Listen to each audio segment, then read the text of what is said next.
So next we come to our last talk. We have a young dynamic surgeon from Nalbari Eye Hospital, Dr. MAYUR, Dr. BHARALI, who will now throw a light upon the most dreaded, what we all fear, the post-operative red eye. Is it a toxin or bug? Over to you, Dr. MAYUR. Thank you, Dr. Joshi, for giving me this opportunity to speak on one of the dreaded. We can say once it is endophthalmitis or something vision-threatening causes, but the screen, भैया नहीं दिखाई दे रहा है, हाँ, भूलना नहीं. Yeah, so post-operative red eye, whether it is eye, toxin or bug. So after uneventful surgery, we are happy to see these type of photographs or patients on a slit lamp, clear cornea, PCIL in center, there is no striate keratopathy, round regular reacting pupil, and we are happy, patient is happy.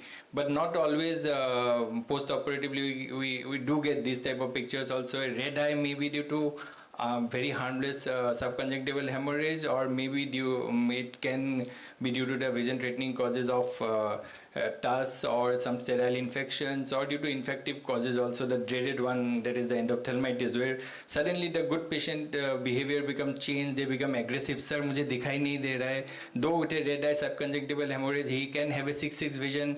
क्या problem? मेरा आँख लाल है, I cannot see anything. His vision is 6/6, but because he can see his red eye, his family members can see red eye, they think that something dangerous has happened. So in this era of advanced technology in cataract surgery, still we do get this unhappy patient with 6/6 vision, maybe due to redness primarily, pain, foreign body sensation, itching, watering. But today I'll talk about red eye, what can be the causes. So while it may be a cause of concern for the patient, but it should not be a cause of concern, but it should ring a bell to the surgeon that we have to rule out the causes of red eye. So all red eye post-op should be first of all suspected to be due to bug or infection unless proved otherwise. Is the dictum. We should always be safer than be sorry later. So it can be presented in the first day post-operative to the first week, or maybe 2 to 3 weeks later, and as late as 6 weeks also. But here the early diagnosis is the key.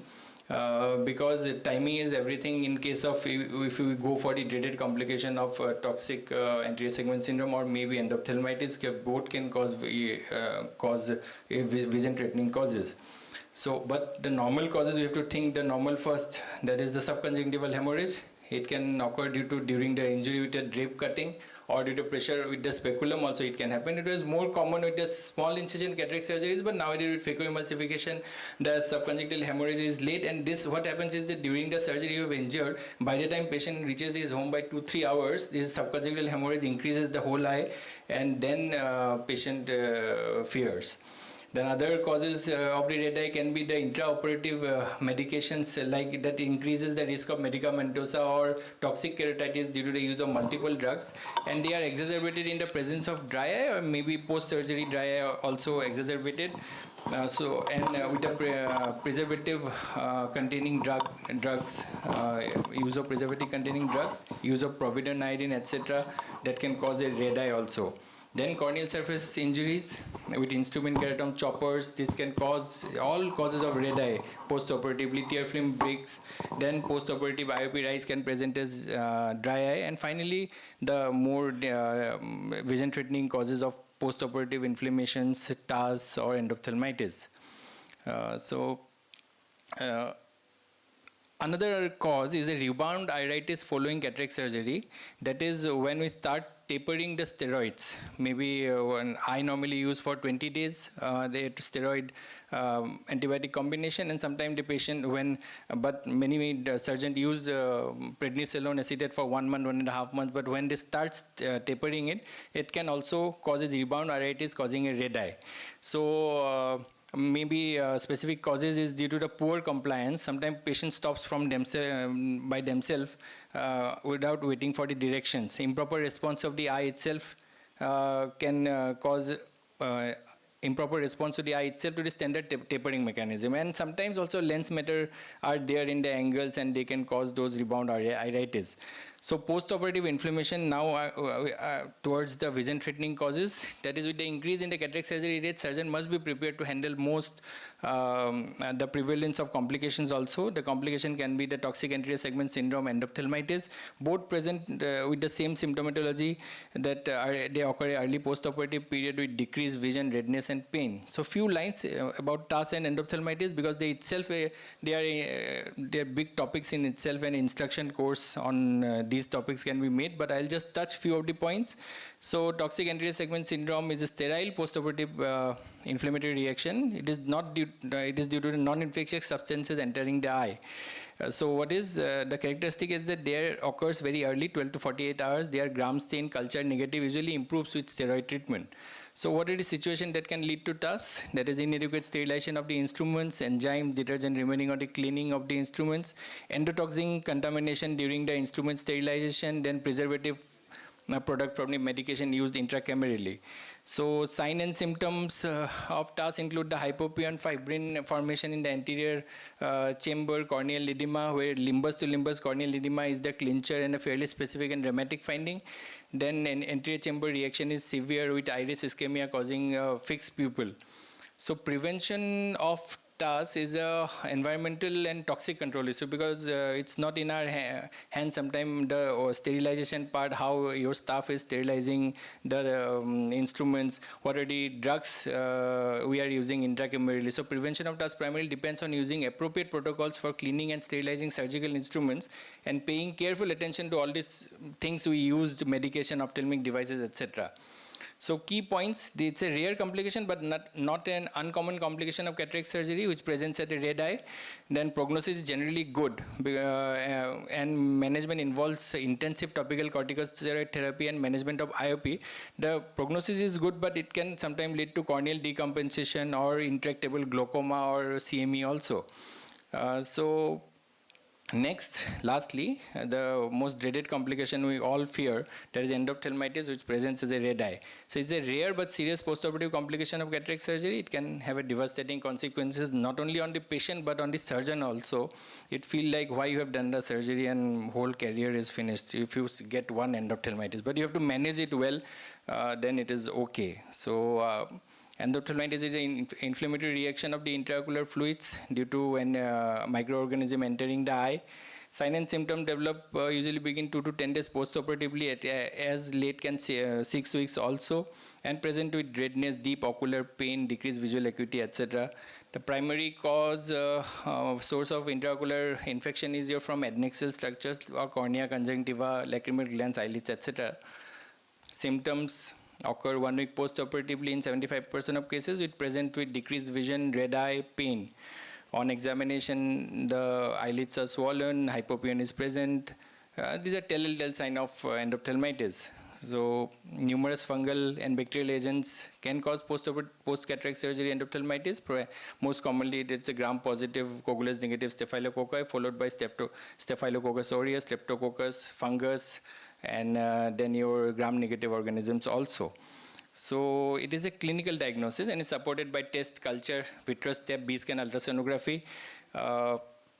Prophylaxis against the endophthalmitis has evolved extensively, but mainly we all have to do the lid hygiene. Use of provident iodine is I think it is the only proven thing to prevent endophthalmitis, both pre-operatively, intraoperatively, and personally in my all cases I give a 1 drop of provident iodine post-operatively also.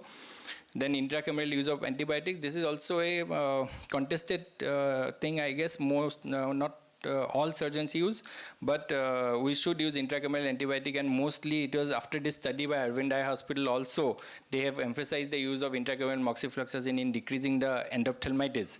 Then management of PCR or any intraoperative complication, because they can also increase the risk of endophthalmitis, construction of watertight wounds, etc. The differential diagnosis is your sterile intraocular inflammation, toxic anterior segment syndromes. Management includes intravitreal administration of antibiotic, which is the considered fundamental step. And finally, with the advent of more advanced vitreoretinal surgeries with pars plana vitrectomy, core vitrectomy, is a gold standard of treatment in case of fulminant or refractory endophthalmitis.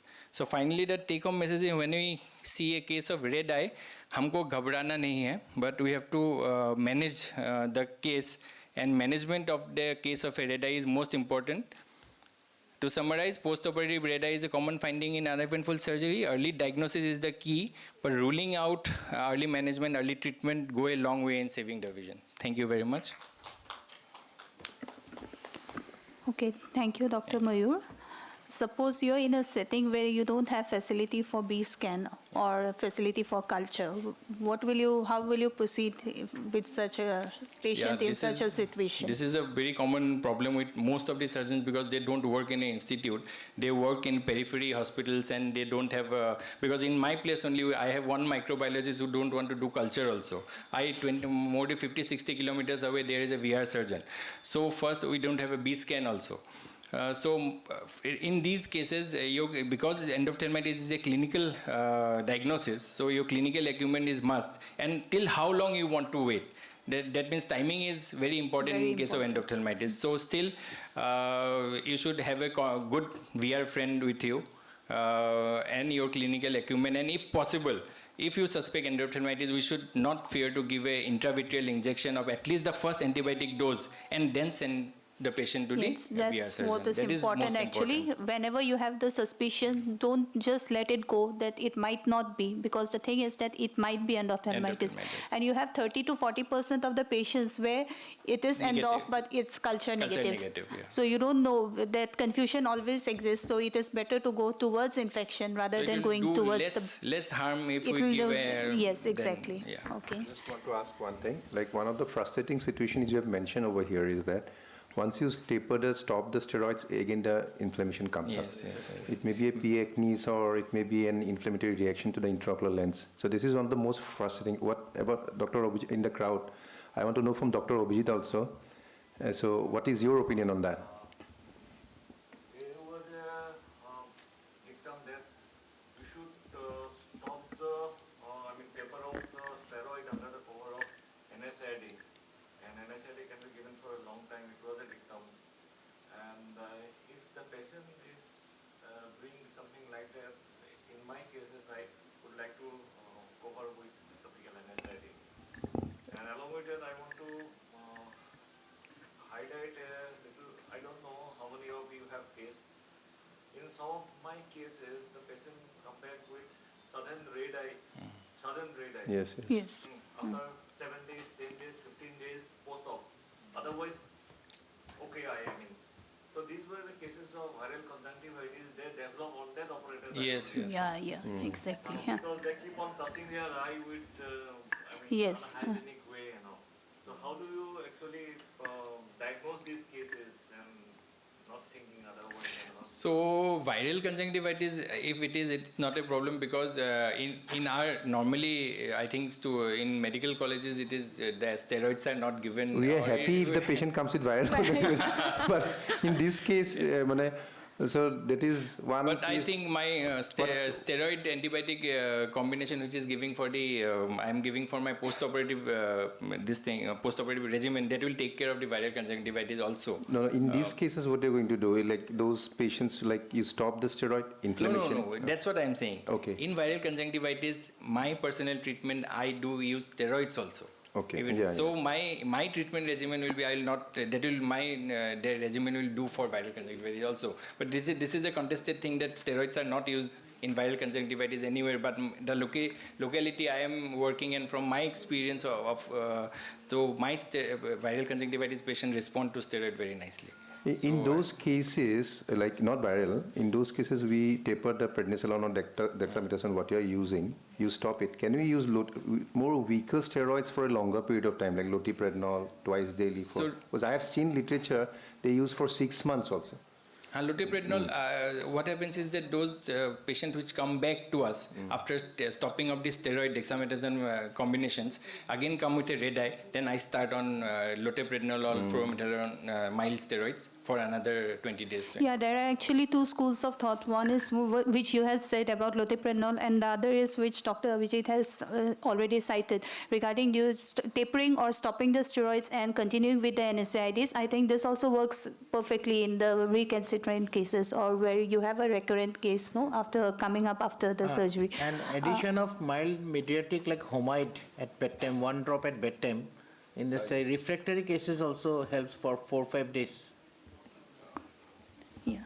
Okay, thank you so much. I think we have already exceeded our time, and thank you so much for being present to encourage us in this IC. I hope it was beneficial for you.